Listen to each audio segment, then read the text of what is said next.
Discovery किए थे। ठीक है, रॉबर्ट हुक साहब एक साइंटिस्ट थे जिन्होंने सेल का डिस्कवरी किया था। कब? 1665 में।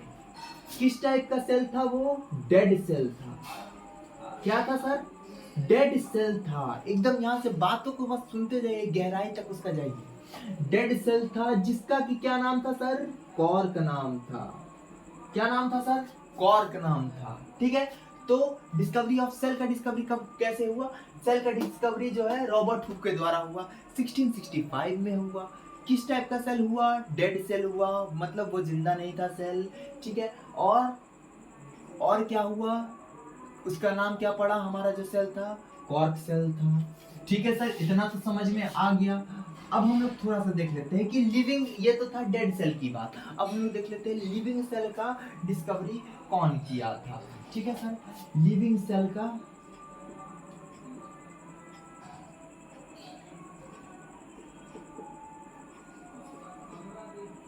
डिस्कवरी, ठीक है, कौन किया था? एवी ल्यूविन हुक। एवी ल्यूविन हुक किए थे। जी हाँ, ये भी एक साइंटिस्ट थे जो कि क्या किए थे? फर्स्ट लिविंग सेल्स का डिस्कवरी किए थे। कौन किए थे? Anton van Leeuwenhoek. ठीक है, एंटोन वियन लेवेनहुक किए थे। तो इतना सर समझ में आ गया होगा। अगर मैं आपसे पूछ दूं डेड सेल्स का डिस्कवरी किसने किया था, तो आप क्या बोलोगे? Robert Hooke sir. उसके बाद अगर मैं आपसे पूछ दूं कि फर्स्ट लिविंग सेल्स का डिस्कवरी किसने किया था, तो आप बोलोगे एवी लेवेनहुक। ठीक है, इतना में कोई दिक्कत ही नहीं होगा सर, एकदम दिक्कत वाली चीज ही नहीं है। ठीक है, इतना अगर समझ में आ गया तो अब हम लोग आगे की ओर बढ़ते हैं।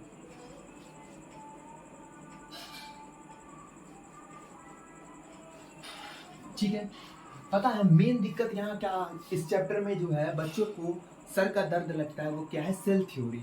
और वो बहुत इजी है, बहुत इजी है, कुछ नहीं है सेल थ्योरी।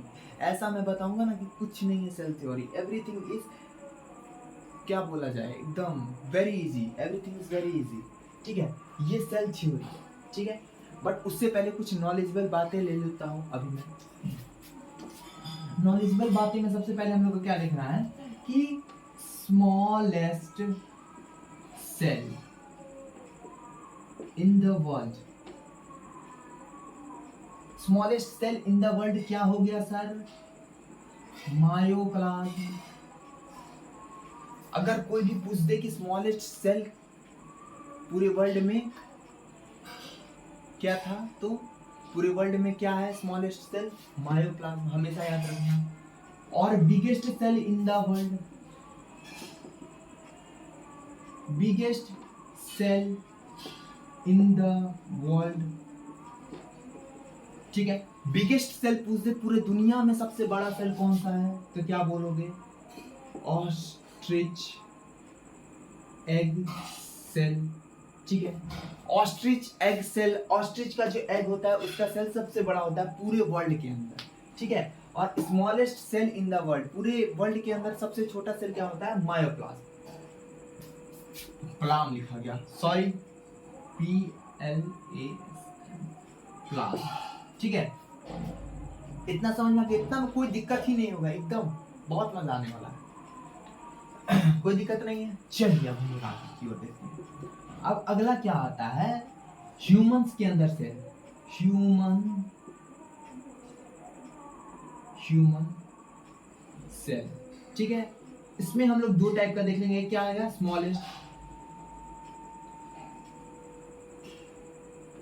स्मॉलेस्ट और एक क्या आ जाएगा? बिगेस्ट।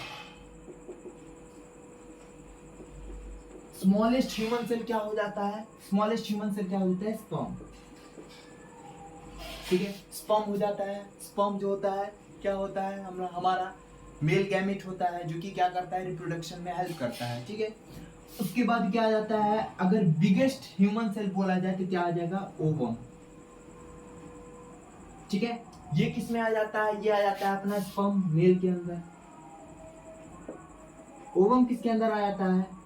फीमेल के अंदर। ठीक है सर, कोई दिक्कत? इतना में कोई दिक्कत नहीं होगा सर, एकदम नहीं होगा। हमने ये नॉलेजेबल बातें बता दी। सबसे पहले हम लोग क्या देख लिए कि smallest cell in the world, पूरे वर्ल्ड के अंदर सबसे छोटा सेल कौन सा हो गया अपना, मायोप्लाज्मा आ गया, ठीक है सर। उसके बाद biggest cell in the world, हमारे पूरे जो है वर्ल्ड के अंदर सबसे बड़ा सेल कौन सा हो गया सर, ऑस्ट्रिच एग हो गया सर, ठीक है। और ह्यूमन सेल क्या हो गया हमारा, ह्यूमन सेल्स में सबसे छोटा क्या आ गया, smallest cell sperm, biggest cell ovum. इतने में कोई दिक्कत नहीं होनी चाहिए, ठीक है। अब हम लोग आगे की ओर बढ़ते हैं, अब हम लोग आगे की ओर बढ़ते हैं, इतने में कोई दिक्कत नहीं हुआ होगा। अब हम लोग आगे की ओर बढ़ते हैं। कुछ देर पहले आप याद किए होंगे तो कुछ साइंटिस्ट के बारे में हम लोग पढ़ रहे थे, साइंटिस्टों के बारे में, सेल के अंदर साइंटिस्ट का क्या क्या योगदान है वो सब पढ़ रहे थे। तो हम लोग साइंटिस्ट ही पे रहते हैं अभी फिलहाल, थोड़ा सा साइंटिस्ट के बारे में और जान लेते हैं, तब और मजा आएगा अच्छे से ब्रीफली जानने में। तो साइंटिस्ट के अंदर सबसे पहले एक साइंटिस्ट आते हैं जिनका कि क्या नाम होता है, स्लेडन, ठीक है, स्लेडन, ठीक है। स्लेडन आते हैं, स्लेडन साहब क्या रहते हैं, बोटैनिस्ट रहते हैं,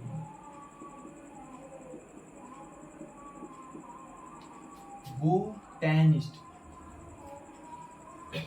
बोटैनिस्ट रहते हैं स्लेडन साहब, बोटैनिस्ट रहते हैं। बोटैनिस्ट रहते हैं तो इनका क्या, ये क्या करते हैं, प्लांट्स के ऊपर स्टडी करते हैं। तो ये क्या बोलते हैं, ये जब सेल्स के बारे में स्टडी कर रहे होते हैं तो ये क्या बोलते हैं कि all the plants are made up of cells, ठीक है। ये हम लोग को कौन बोलते हैं, ये कौन बोलते हैं हमारे, बताइएगा जरा, ये हमारे स्लेडन साहब बोलते हैं। स्लेडन साहब क्या बोलते हैं हमारे, स्लेडन साहब ये बोलते हैं कि जितने भी जो प्लांट्स हैं, जितने भी प्लांट्स हैं वो क्या चीज से मिलके बने हैं, सेल से मिलके बने हैं। क्या चीज से मिलके बने हैं सर, सेल से मिलके बने हैं, ठीक है। कोई दिक्कत इतना में नहीं होना चाहिए। इसके बाद क्या आते हैं, इसके बाद आते हैं स्क्वान, SCHWAN, स्क्वान। इसके बाद आते हैं स्क्वान साहब। स्क्वान साहब क्या बोलते हैं, स्क्वान साहब क्या रहते हैं, जूलॉजिस्ट रहते हैं सबसे पहले,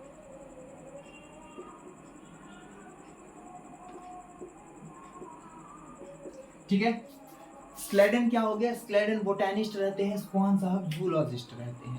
जूलॉजिस्ट रहते हैं तो उनका मेन फोकस क्या रहता है, एनिमल पे भी रहता, एनिमल पे ही रहता है। बट वो क्या करते हैं, वो बोलते हैं कि स्लेडन ने मुझसे पहले थ्योरी दे दिया, कोई बात नहीं, मैं अब उसके ही प्लांट के ही बारे में एक और थ्योरी जरूर, कुछ ना कुछ थ्योरी जरूर दूंगा, ठीक है, जरूर दूंगा देने के बाद के लिए बोलते हैं। तो वो क्या करते हैं, स्लेडन साहब क्या करते हैं, स्लेडन साहब क्या करते हैं, अच्छा मैंने यहाँ पर इनका कब इन्होंने ये थ्योरी दी है ये तो बताया नहीं। तो स्लेडन साहब कब इस थ्योरी दिए थे, 1838 में, ठीक है। स्लेडन साहब कब दिए थे, 1838 में। और स्क्वान साहब कब दिए, 1839 में। 1839 में जब स्क्वान साहब आए तो वो क्या बोले, वो भी सेम चीज बोले, all the animals are also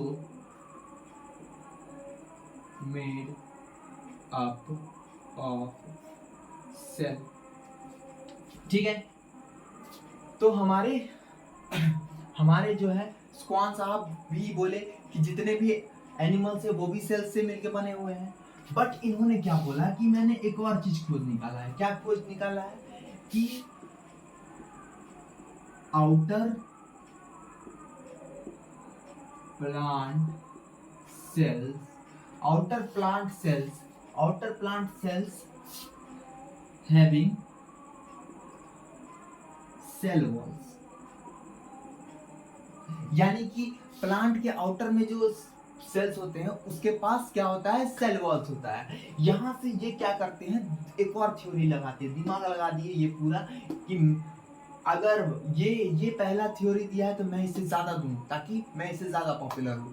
but ऐसा यहाँ पर हुआ नहीं।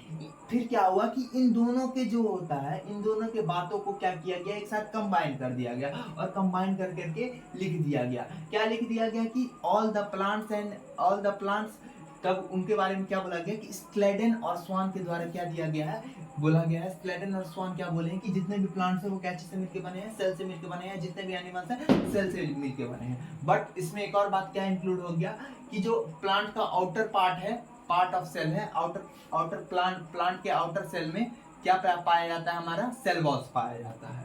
इतना समझ में आ गया, कोई दिक्कत, इतना में कोई दिक्कत नहीं होना चाहिए, बहुत ही एकदम बेसिक चीज है, ये समझ में आ गया। ठीक है, स्वान साहब का समझ में आ गया। अब हम लोग के बीच एक और साइंटिस्ट आते हैं, महान साइंटिस्ट, जिनका की क्या नाम रहता है, रुडोल्फ विर्चो।